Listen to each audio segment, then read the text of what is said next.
when I commit to something and make sacrifices, if something's valuable, you'll make sacrifices to attain it. And identity to me is something that's practical.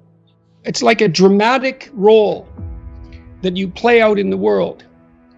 And while playing that out, it has to furnish you with a life. It means that it has to be negotiated with other people.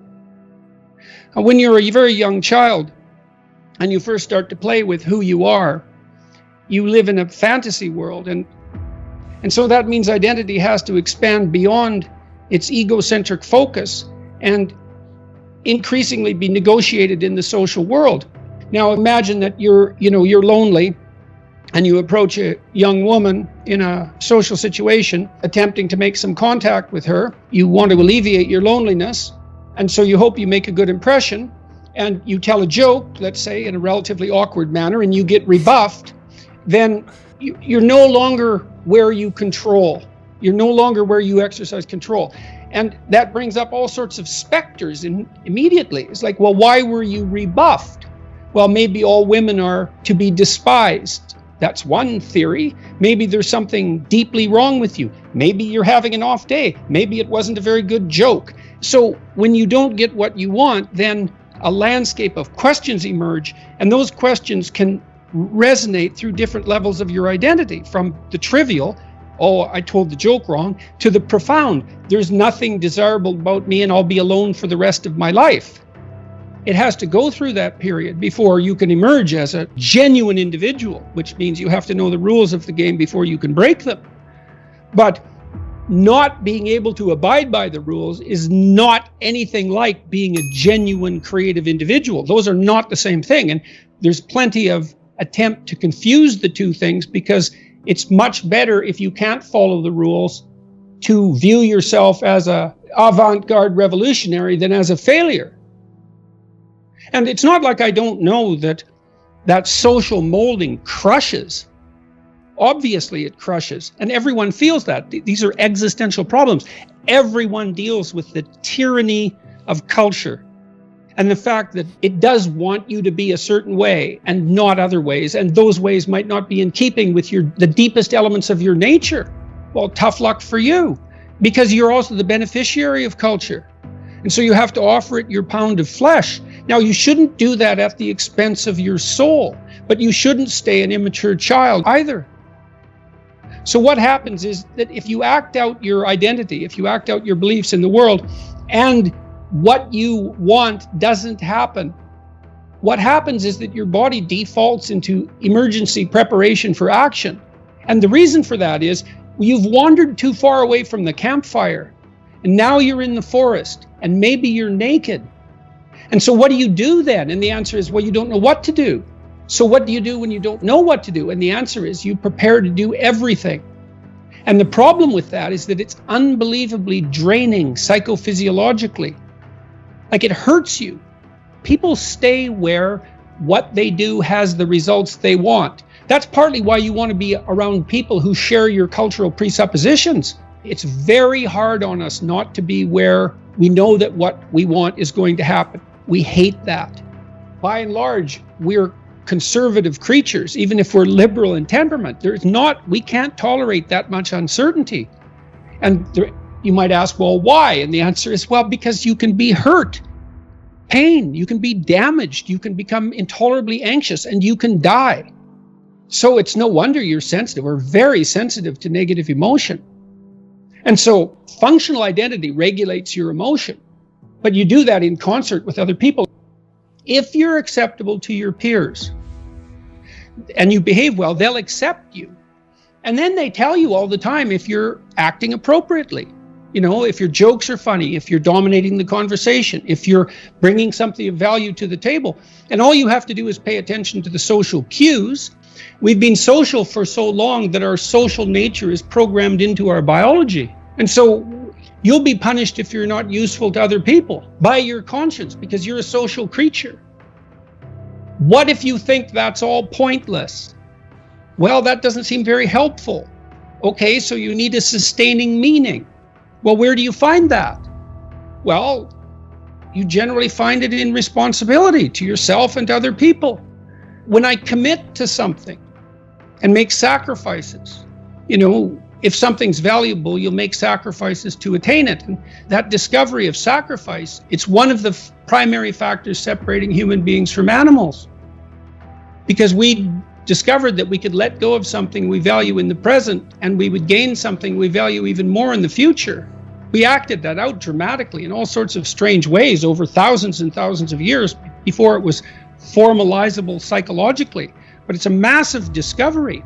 I can forego gratification in a particular way and benefit in the future.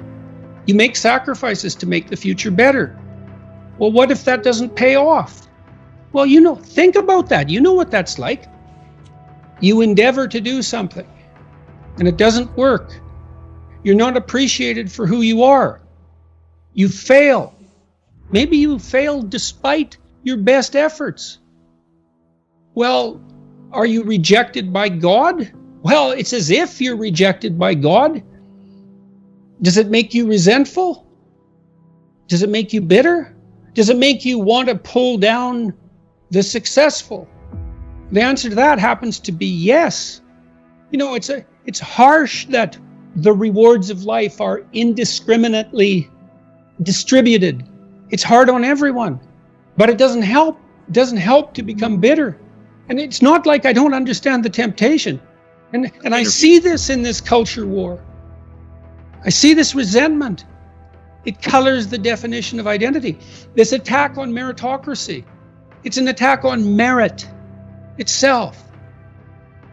You're lucky that there's such a thing as a job, or better yet, a career. You're lucky that there's such a thing as friendship, as marriage. All of these social institutions. And how do we know when something needs to be changed? We don't know. So we have to argue about it. And in order to argue about it effectively, we have to be able to talk to each other across our identity boundaries. And then we can decide, well, should this be maintained or should this be transformed? We have to strive not to be wretched. There's something that doesn't seem fair about that. Why couldn't we just be happy being who and what we are? Why is it that we're punished if we don't strive? Well, I don't know.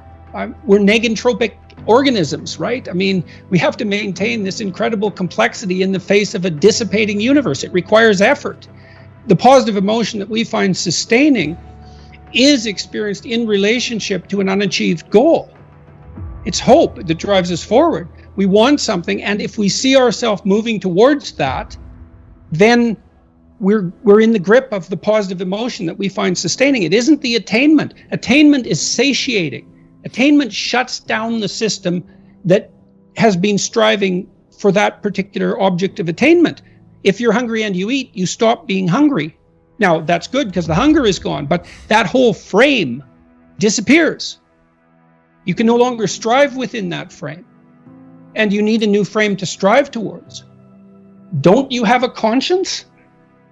Doesn't it bother you? And then, can you control it? And the answer to that is almost inevitably no. It calls you to account. And why? Well, because you've deviated from the ideal. Whose ideal? An ideal that's making itself known within you, at least insofar as the objection arises. You wake up at 3 a.m. and torture yourself for your iniquities. And you would think, well, I could just shut that off. It's me, after all. But you can't shut it off. You're nothing compared to your conscience. Now, it's strange because you can ignore it. You can not live according to its dictates, but it's not going to leave you alone. I took what I learned about what happened in the Second World War seriously. It's like, wow, we can be really bad. We should do something about that. Like, that was unacceptable. We're getting so powerful that each individual is now a force of almost unimaginable destructive power if they so choose to be. That power is going to continue to increase. And what that means is that the degree to which each of us has our act together is going to be something upon which the world increasingly depends for its maintenance. It's like discipline yourself in one dimension. See what happens. Well, that's exciting. I don't understand really, and it's really killing me, I think. I might mean that literally. I don't understand why I'm so controversial. I can't figure that out. It's very distressing to me. I'm ashamed, of what's happened to me. What do you mean? And I'm very hurt. I'm a very destroyed person in many ways. And so I feel unworthy. Unworthy of what? Oh, you name it. I hope people find it useful. I hope it alleviates some unnecessary suffering. That's the goal. I'm very fortunate in that regard. I get letters from people all the time that they open up their hearts. It's really something. But I am somewhat nonplussed, let's say, for all this work. I'm pretty broken. It's not easy to know what to do with, the cheers of 1 million people. It's overwhelming. It's dangerous. I don't think I've unfairly benefited from it. I'm not a hedonistic person. My lifestyle hasn't changed. I think there's more of me outside of me now than there is inside of me. When I put those first videos up, this was bothering me, this piece of legislation. And I talked to my wife and my son sort of casually. I said, well, I'm going to make these videos, see what happens. And famous last words. The best we have might not always work, but it's still the best we have. And the fact that it might not work doesn't mean we should throw it away. It's still the best we have. Everyone dies, and so we fail in some sense. The fact that a symphony ends doesn't mean that it wasn't worth listening to.